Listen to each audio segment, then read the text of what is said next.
Grace Elizabeth speaking. What would you do if God used your greatest pain to create your most powerful purpose?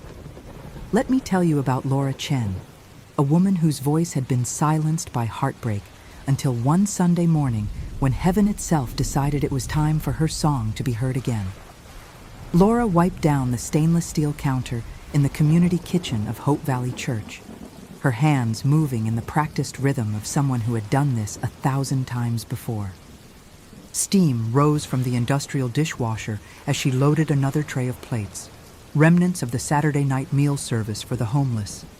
This was her sanctuary, not the main auditorium with its soaring ceilings and contemporary worship, not the prayer room where people gathered to seek God's face. But here, in this humble kitchen, where she could serve without being seen, love without being known, and exist without anyone asking questions about why a 32-year-old woman spent every free moment hiding behind closed doors. She had been doing this for 3 years now. 3 years since that devastating Saturday when she stood in a white dress, bouquet trembling in her hands, waiting for a groom who never came. 3 years since she received the text message, just a text message, that read, "I can't do this. I'm sorry." 3 years since her entire world collapsed in front of 200 guests, her family, her friends, and her church community. Laura had never sung publicly since that day. Music had been her first love, her God-given gift, the thing that made her feel most alive. But pain has a way of stealing your voice, and heartbreak can silence even the loudest songs. "Laura, sweetheart, you've been here since 6 this morning," Mrs. Patterson said, pushing through the kitchen doors with her characteristic warmth. The elderly woman had become like a mother to Laura, never prying, always present. "Why don't you head home and get some rest before tomorrow's service?" "I'm almost done," Laura replied softly, her voice barely above a whisper, the way she always spoke now, as if afraid that speaking louder might somehow draw attention. "Just need to prep the vegetables for Monday's meal service." Mrs. Patterson studied her with knowing eyes. "The Lord doesn't require us to work ourselves to exhaustion to prove our worth, dear. You know that, right?" Laura smiled, but it didn't reach her eyes. "I know. I like being useful." What she didn't say was that staying busy kept the memories away, that serving others meant she didn't have to face her own emptiness, that as long as she was needed in the kitchen, she had a reason to exist without ever having to risk her heart again. Meanwhile, across town in a glass-walled office overlooking downtown Seattle, Rafael Mendoza sat in his executive chair, staring at the city lights as evening descended. His assistant had left an hour ago, and the corporate headquarters of Mendoza Enterprises was quiet, the kind of quiet that made a man face the questions he spent his workdays avoiding. At 38, Rafael had built an empire. His Christian-based investment firm had transformed struggling businesses into thriving enterprises while maintaining kingdom principles. He tithed more in a month than most people earned in a year. He served on the elder board at Hope Valley Church. He led a men's ministry group every Tuesday morning. On paper, he was living the dream. But his heart was a desert. His wife, Elena, had passed away 4 years ago after a brutal battle with cancer. They had been married for only 5 years, 5 beautiful, God-filled years that ended too soon. Since then, Rafael had thrown himself into work and ministry with an intensity that worried his friends but kept him from drowning in grief. He dated occasionally, always Christian women his friends set him up with. But every coffee meeting felt like a business transaction, every conversation superficial. He had prayed. Oh, how he had prayed. "Lord, if you have someone for me, make it clear. But if you want me to remain alone, give me peace." So far, he had neither clarity nor peace, just an aching emptiness he covered with productivity and service. His phone buzzed with a reminder. Elder board meeting, Sunday 8 a.m. He sighed, closing his laptop. Tomorrow would be another full day at church, meetings, ministry, serving. always serving, never being served, always giving, never receiving. It was easier that way. Sunday morning arrived with the crisp clarity of early autumn in the Pacific Northwest. Laura arrived at Hope Valley Church at 7:30, as she always did, slipping through the side entrance to avoid the crowds. She wore her typical outfit: modest jeans, an oversized cardigan, minimal makeup, invisible, safe. She was pulling on her apron in the kitchen when Pastor David burst through the doors, his face flushed with stress. "Laura, thank God you're here. We have an emergency." Her heart clenched. She didn't do emergencies. Emergencies meant visibility, and visibility meant vulnerability. "What's wrong?" "Amanda, our worship leader. She's in the ER. Severe stomach flu, possibly food poisoning. She can't lead worship today, and we have 3 services." He ran his hand through his thinning hair. "I know this is last minute, and I know you haven't sung in years, but Laura, we need you. The worship team needs you. Would you consider filling in?" The room seemed to tilt. "Pastor, I can't. I haven't sung publicly since—" "I know," he said gently, his eyes full of compassion. "I know what happened 3 years ago. I was there, remember? I was the one who was supposed to marry you and Marcus." He paused, letting that sink in. "But Laura, God gave you a gift, and I don't believe he gave it to you just so you could hide it in a kitchen." Before we continue with Laura's story, if you're enjoying this, please hit that like button and subscribe to Divine Romance for more faith-filled love stories that will touch your heart and strengthen your faith. And comment below, have you ever felt like God was asking you to do something that terrified you? I'd love to hear your story. Laura's hands were shaking. "Pastor, I don't think I can. What if my voice breaks? What if people remember? What if God wants to heal you through this?" Pastor David interrupted softly. "Laura, I'm not going to force you, but I am going to tell you that I prayed about who to ask, and your name was the only one that came to mind. Sometimes God whispers, and sometimes he shouts. This morning, he's shouting." She closed her eyes, and for the first time in 3 years, she whispered a prayer that wasn't just about survival. "God, if this is you, please don't let me fall apart up there." An hour later, Rafael sat in the 3rd row of the auditorium, his Bible open to the passage he'd been studying all week. The elder board meeting had run over, and he'd barely made it in time for the service. He nodded at familiar faces, shook hands with visitors, played his part perfectly. Inside, he felt nothing. The lights dimmed, and he prepared himself for the usual routine. Good music, solid preaching, another Sunday checked off his spiritual to-do list. But when the spotlight illuminated the stage, he looked up and saw someone he'd never seen leading worship before. It was the woman from the kitchen, the quiet one who always kept her head down, who served meals to the homeless every Saturday night, who slipped in and out of the building like a ghost. He'd noticed her before. How could he not? Even in her obvious attempts to be invisible, there was something about her that caught his attention. But they had never spoken. She existed in her world, and he in his. And Hope Valley was a large enough church that you could attend for years, without really knowing most people. Laura stood at the microphone, and even from where he sat, Rafael could see that she was trembling. The worship team started playing the introduction to Goodness of God, and for a moment, she just stood there, eyes closed, lips moving in what looked like a desperate prayer. Then she opened her mouth and sang. Rafael felt his heart stop. It wasn't just that her voice was beautiful, though it was, clear and pure and powerful. It wasn't just that she sang with technical perfection, though she did, hitting every note with ease. It was something else entirely. It was the anointing. It was the presence of God made audible. It was as if heaven itself had decided to speak through this trembling woman, and every word she sang landed in Rafael's soul like a divine appointment. When the night was darkest, you were by my side. when my hope was shattered, still you held me tight." Tears began streaming down Rafael's face, and he didn't even try to stop them.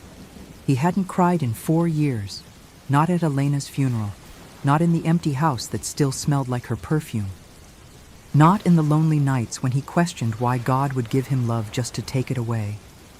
But now, listening to this woman sing about God's faithfulness in the darkness, something inside him broke wide open. Around him, the entire congregation seemed transfixed. People who usually scrolled through their phones during worship were standing with hands raised. The elderly woman in front of him was weeping. Even the teenagers in the back row had stopped whispering and were actually engaged. Laura sang through 3 more songs, and with each one, Rafael felt God speaking directly to his heart. Not in audible words, but in that unmistakable knowing that comes when the Holy Spirit decides to move. And the message was clear. I'm not done with your story. I'm not done with your heart. And this woman, she's part of what I'm doing. He tried to dismiss it, tried to tell himself he was being emotional, that he was reading too much into a worship service. But he couldn't shake the feeling that everything, absolutely everything, had just shifted. When the service ended and people began filing out, Rafael found himself moving against the current, pushing toward the front of the auditorium where Laura was packing up her music sheets with shaking hands. She looked exhausted, like someone who had just run a marathon of the soul. "Excuse me," he said, and she looked up, startled. Up close, he could see the tear tracks on her cheeks, the vulnerability in her eyes. "I'm Rafael. I don't think we've formally met, even though I've seen you serving in the kitchen." "Laura," she whispered, her voice hoarse from singing. "I'm sorry. I'm not really. I don't usually." "That was incredible," he said, his own voice thick with emotion. "I don't mean technically, though it was. I mean, I felt God speaking through you, like directly to my heart. I don't know if that sounds crazy, but..." "It doesn't sound crazy," she interrupted softly, meeting his eyes for the first time. "I felt it too. I was so scared to get up there, but then when I started singing, it was like God was using my pain to heal someone else's." They stood there in the emptying auditorium, 2 broken people who had just experienced a holy moment, neither quite knowing what to say next. "Can I buy you coffee?" Rafael asked impulsively. "I mean, if you're not busy." I feel like we're supposed to talk." Laura hesitated, and he could see the war playing out behind her eyes.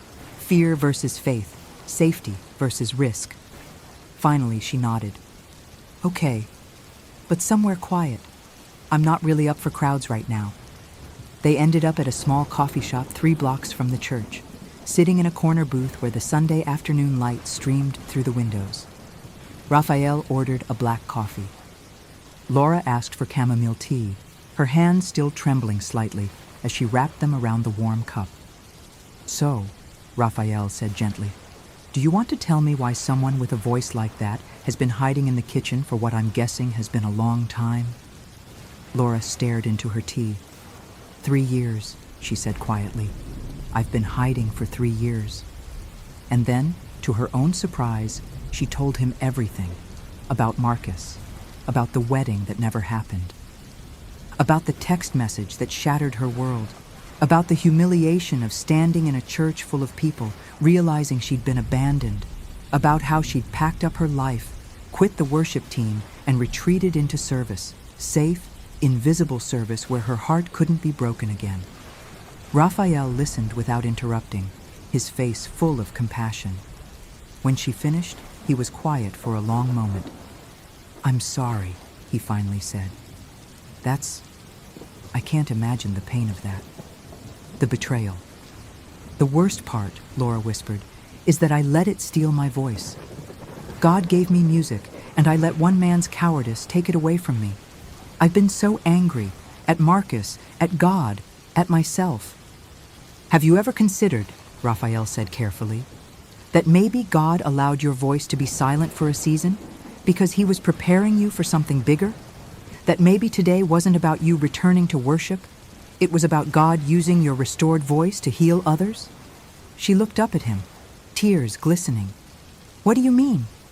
I mean that I sat in that service today as a completely broken man, Rafael said, his voice raw.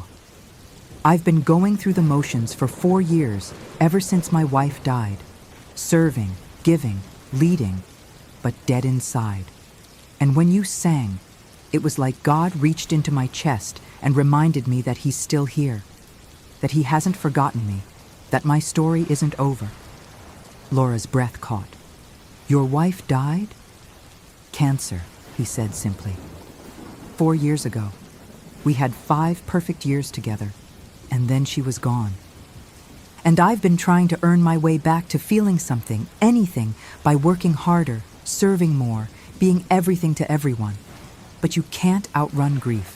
You can't serve your way to wholeness. What do you do? Laura asked. When the pain feels like it's going to swallow you whole? Rafael smiled sadly. Honestly, I'm still figuring that out. But I think maybe that's what we're both learning. That healing isn't about hiding from the pain. It's about letting God meet us in it. They talked for 2 hours until the coffee shop started setting up for the evening crowd.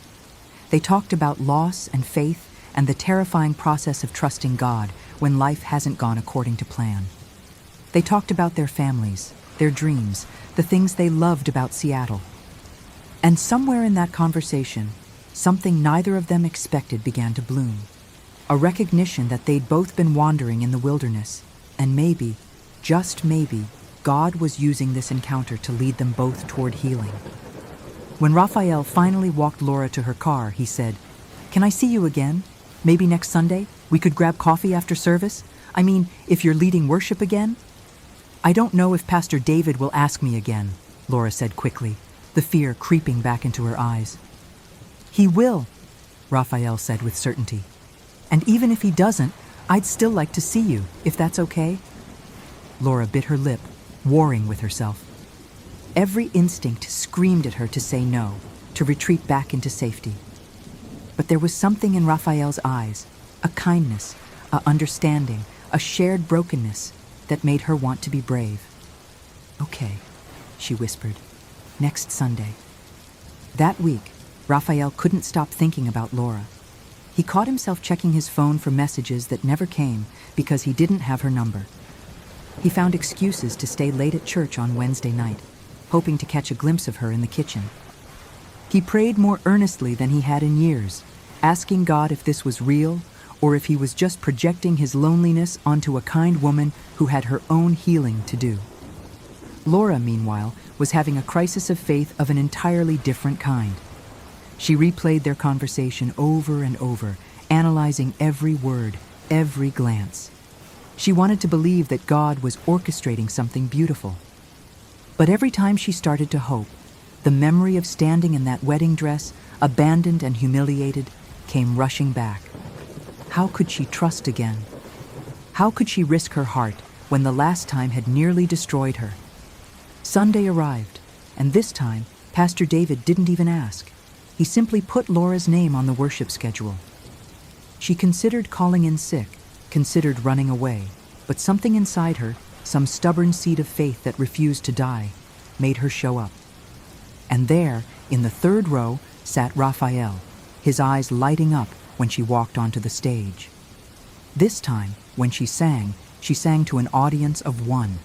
She sang about God's faithfulness, about his love that never fails, about beauty from ashes and hope from despair. And when the service ended, Rafael was waiting for her, 2 cups of coffee in hand and a smile that made her heart do something she thought it had forgotten how to do. It skipped. They established a rhythm after that. Coffee every Sunday. Lunch on Wednesdays after the meal service, where Rafael would volunteer to help Laura in the kitchen, chopping vegetables and washing dishes while they talked about everything and nothing. He told her about his business, about the pressure of leading a Christian company in a secular world. She told him about her childhood, about how music had always been her language with God. Slowly, carefully, they began to heal each other. Not by trying to fix what was broken, but by simply being present in the brokenness. But have you ever noticed that just when healing begins, old wounds have a way of reopening? It was a Thursday evening, 6 weeks after that first Sunday, when Laura's doorbell rang unexpectedly. She opened it to find Marcus Sterling standing on her porch, looking nervous and holding a bouquet of white roses, the same flowers he was supposed to have given her at their wedding 3 years ago. "Laura," he said, his voice thick with emotion, "please don't close the door. I know I don't deserve even 5 minutes of your time, but I'm begging you to hear me out." She stood frozen, her hand on the doorframe, her heart hammering in her chest. This was the man who had destroyed her. The man who had made her question her worth, her judgment, her ability to trust. And now he was here, on her doorstep, as if 3 years of silence could be erased by a bouquet of flowers and a desperate expression. "What do you want, Marcus?" Her voice was cold, protective. "I want to apologize," he said. "I want to explain. God, Laura, I want a second chance." She almost laughed. Almost. "A second chance? You abandoned me at the altar with a text message." "A text message, Marcus? Do you have any idea what that did to me?" "I know," he said, tears streaming down his face now. "I know, and I've spent every day of the last 3 years regretting it. I was scared. I was immature.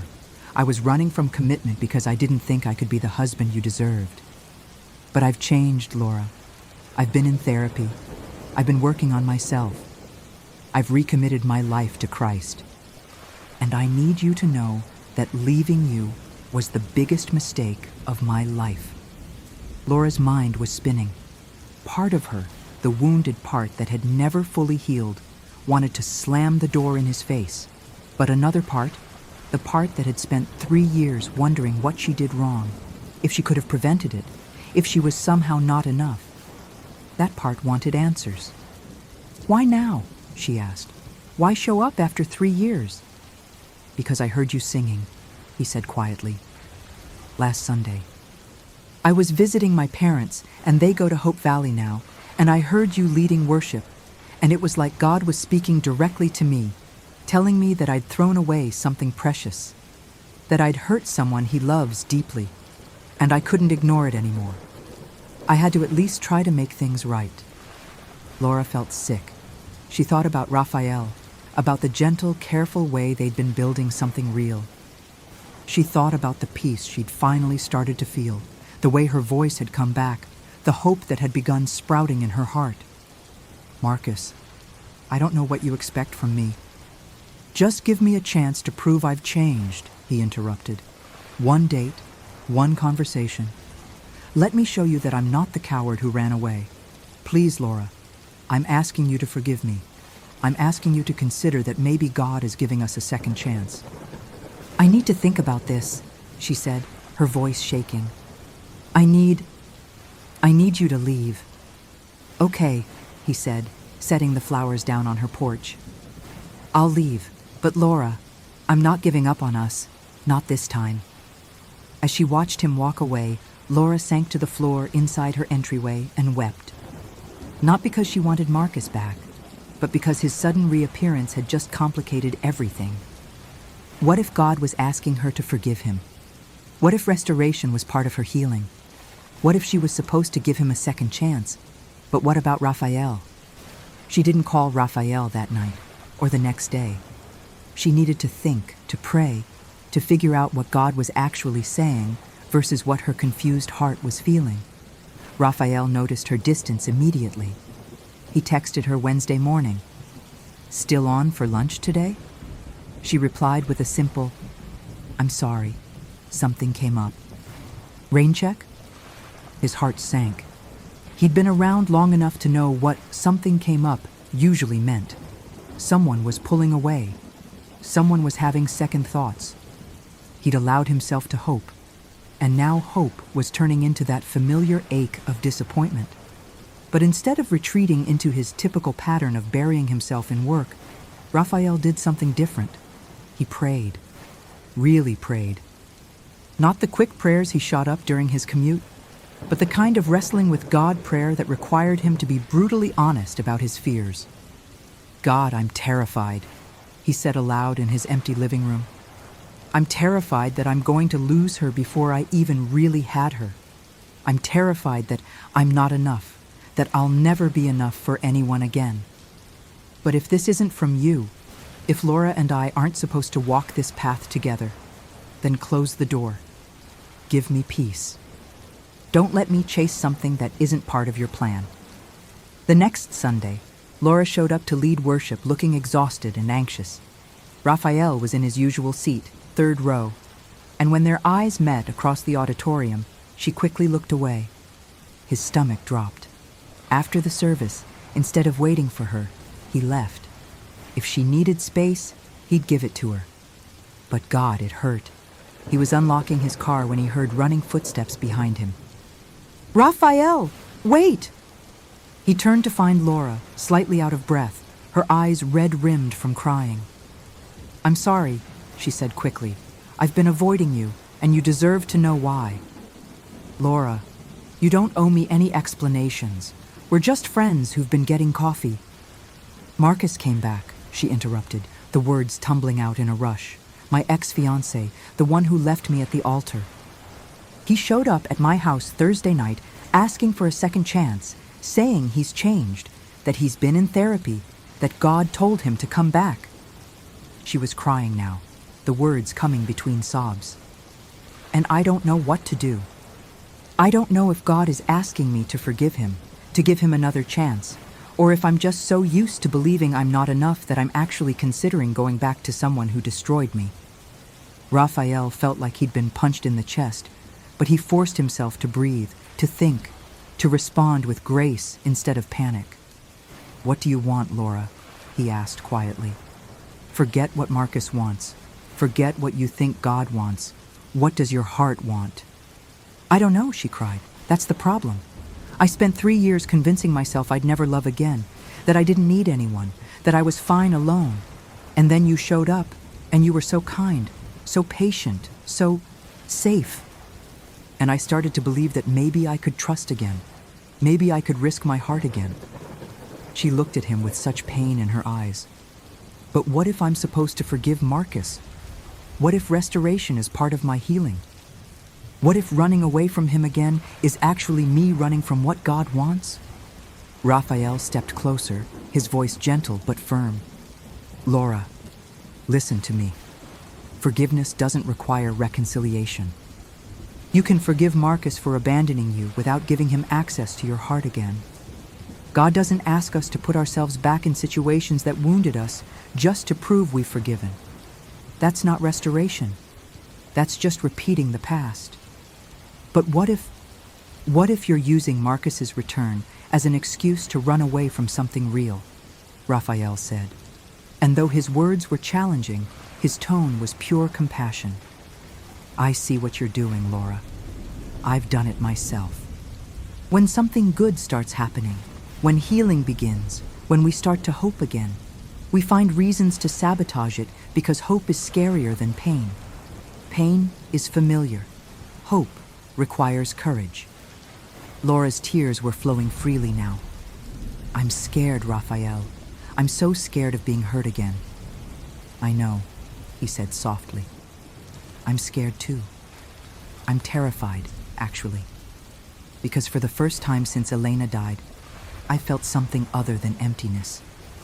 When I'm with you, I remember what it feels like to be alive. And the thought of losing that, losing you, makes me want to run back to my safe, dead-inside life where nothing can hurt me." He paused, his own eyes glistening. "But I don't want to live like that anymore. And I don't think you do either." "What if I choose wrong?" she whispered. "What if you choose fear?" he countered. "Laura, I'm not going to tell you what to do. If you genuinely believe God is calling you to reconcile with Marcus, then I'll step aside and pray for your happiness. But if you're considering him because you're afraid of what we could become, afraid that I might hurt you the way he did, then you're not making a choice based on faith. You're making one based on fear." She stood there, trembling, as the truth of his words sank in. He was right. She knew he was right. Marcus's return had been less about God's will and more about her own terror of trusting again. It was easier to consider the familiar pain than to risk a new kind of vulnerability. "I don't want to lose you," she finally said, her voice barely audible. "Then don't," Rafael said simply. "Choose courage, Laura. Choose healing. Choose to believe that God's best for you isn't found in recycling the past, but in embracing the future He's trying to give you." That evening, Laura drove to Marcus's hotel. She asked him to meet her in the lobby, neutral ground, public space. When he arrived, hope lighting up his face, she took a deep breath and spoke the words she'd been rehearsing all day. "Marcus, I forgive you," she said, and she meant it. The bitterness that had been poisoning her heart for 3 years began to dissolve as she spoke. "I forgive you for leaving me. I forgive you for the humiliation, for the pain, for all of it. And I hope you've genuinely changed and that you find healing and happiness." "Does that mean—" he started eagerly. "But I'm not giving you a second chance," she continued firmly. "Not because I'm holding a grudge, but because I've realized that forgiveness doesn't mean going backward. You and I weren't meant to be, Marcus. What happened 3 years ago was devastating, but it was also God's protection. He was closing a door that needed to be closed."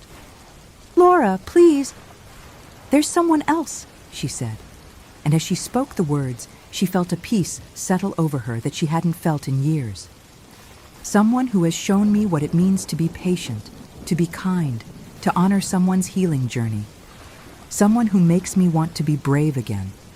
And I'm not going to throw that away because you've decided you're ready now." Marcus's face fell, but he nodded slowly. "I understand. I don't like it, but I understand." He paused. "For what it's worth, I'm genuinely sorry. And I'm glad you found someone who treats you the way I should have." As Laura drove away from that hotel, she felt lighter than she had in 3 years. She'd faced her past, she'd granted forgiveness, and she'd chosen her future.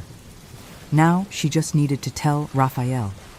She found him at the church of all places, sitting in the empty sanctuary at midnight. He looked up, surprised, when she slipped into the pew beside him. "Couldn't sleep?" she asked. "Praying," he admitted, "trying to surrender this situation to God, trying to accept that I might not be part of your story moving forward." "That's the thing about stories," Laura said softly. "We don't always get to write them alone." She took his hand, lacing her fingers through his. "I chose you, Rafael. I chose us. I chose to believe that God brought us together not despite our brokenness, but because of it. Because we needed to meet each other right here, right now, in the middle of our healing." The relief that washed over Rafael's face was like watching the sun rise. "You're sure?" "I'm terrified," she said honestly. "But I'm sure. Fear doesn't get to win anymore." He pulled her close, wrapping his arms around her, and they sat there in the quiet sanctuary, 2 wounded hearts learning to beat in rhythm again. The months that followed were not without challenges. Healing never is. Laura had moments of doubt, times when her old fears would resurface and she'd pull away, afraid to trust her happiness. Rafael had his own struggles, moments when Elena's memory felt like a betrayal to what he was building with Laura, when guilt would try to convince him that moving forward meant forgetting the past. But they learned to navigate it together. They went to counseling, separately and together. They were honest about their triggers, their fears, their hopes. They prayed together, something neither had expected to feel so intimate. They served in the kitchen together every Saturday, feeding the homeless and finding that their shared purpose drew them closer. Laura kept leading worship, her voice growing stronger with each Sunday. Rafael kept attending, 3rd row every single week, and every time she sang, he thanked God for the gift of this woman who had brought him back to life. 6 months after that first Sunday, Pastor David approached them after service with a knowing smile. "So," he said, I don't mean to be presumptuous, but I've noticed you two have gotten pretty close." Rafael and Laura exchanged glances, both blushing like teenagers. "We have," Rafael admitted. "Good," Pastor David said, "because I was the one who was supposed to marry Laura 3 years ago to someone who didn't deserve her. And I'd really like a chance to do it right this time, when you're both ready, of course." "Is that your subtle way of saying we have your blessing?" Laura asked, laughing. "My blessing, my prayers, and my absolute delight," Pastor David said. "You two have walked through fire and come out refined. That's the kind of love that lasts." A year later, almost to the day from when Laura first led worship and Rafael first really saw her, they stood at the front of Hope Valley Church. This time, there was no runaway groom, no devastating text message, no abandoned bride. This time, there was a man who looked at his bride like she hung the moon. There was a woman who sang her vows, her voice clear and strong, no longer silenced by past pain. There were tears, but they were tears of joy, of restoration, of miracle-working grace. Mrs. Patterson, sitting in the front row, dabbed at her eyes with a handkerchief and whispered to her husband, "I always knew that girl had a song left in her." Pastor David smiled as he pronounced them husband and wife. "What God has joined together, let no one separate." And as Rafael kissed his wife, his beautiful, brave, healed wife, the entire congregation erupted in applause, not just because it was a wedding, but because they'd all witnessed a resurrection. They'd seen two people who had been buried in grief and pain claw their way back to life, back to hope, back to love. Later, at the reception, as Laura and Rafael swayed on the dance floor to their first dance, he whispered in her ear, "You know what's amazing?" "What?" she asked, her head on his shoulder. "If Marcus hadn't left you 3 years ago, you wouldn't have been in that kitchen. I wouldn't have heard you sing. We wouldn't be here." Laura pulled back to look at him. "Are you saying you're grateful for my heartbreak?" "I'm saying," Rafael said carefully, "that God wastes nothing. Not your pain, not my grief, not the years we spent in the wilderness. He used all of it to prepare us for this, for each other, for a love built on healed foundations instead of broken ground." Tears spilled down Laura's cheeks, happy tears this time. "I spent so long thinking God had forgotten me, that I'd be stuck in that pain forever." "He never forgets us," Rafael said. "Even in our darkest moments, he's working. Sometimes we just have to wait for the song to come back." Grace Elizabeth here, and I hope Laura and Rafael's story touched your heart the way it touched mine. Because here's what I want you to remember. Your past pain doesn't disqualify you from future joy. The years you spent healing weren't wasted. They were preparing you for something beautiful. And sometimes, the very thing that broke you becomes the thing that leads you exactly where you were meant to be. If you're in a season of silence right now, if you're serving in the kitchen while your heart heals, if you're going through the motions but feeling empty inside, hold on. Your song isn't gone, it's just resting. And when God decides it's time for you to sing again, it will be more powerful than ever, because it will carry the testimony of His faithfulness in your darkest hours. Maybe you're like Laura, afraid to trust again. Or maybe you're like Rafael, wondering if you'll ever feel alive again. Either way, I want you to know that God is writing your story, and He's really good at turning mourning into dancing and ashes into beauty. If this story encouraged you today, share it with someone who needs to hear it. And remember, your story isn't over. God's not done writing yet. Thanks for watching Divine Romance. I'm Grace Elizabeth, and I'll see you in the next story. God bless you.